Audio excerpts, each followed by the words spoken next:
পাকিস্তানে প্রবল বৃষ্টিতে সৃষ্ট ভয়াবহ বন্যায় মৃত্যু ছুঁয়েছে ৬৫০-এর বেশি। গত জুন থেকে শুরু হওয়া এই দুর্যোগে আহত প্রায় ৯০০ জনেরও বেশি মানুষ। এর মধ্যে বালুচিস্তান, খাইবার পাখতুনখাওয়া এবং সিন্ধু প্রদেশ সবচেয়ে বেশি ক্ষতিগ্রস্ত। নদীর পানি হঠাৎ বেড়ে যাওয়ায় শত শত ঘরবাড়ি ভেসে গেছে, গৃহহীন হয়ে পড়েছে হাজারো পরিবার।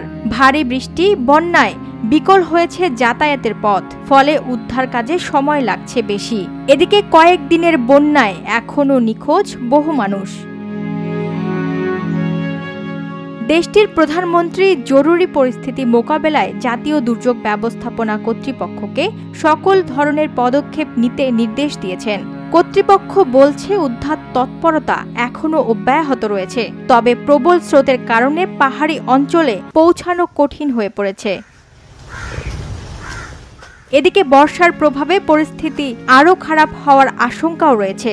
বিপর্যয়ের পর সৌদি আরব, তুরস্ক সহ একাধিক দেশ পাকিস্তানের সরকার ও জনগণের প্রতি শোক ও সহানুভূতি জানিয়েছে। বিশেষজ্ঞরা বলছেন, জলবায়ু পরিবর্তনের ভয়াবহ রূপ এখন স্পষ্ট। এই দুর্যোগ তারই প্রমাণ। ওয়াহিদা প্রান্তি, স্বদেশ প্রতিদিন।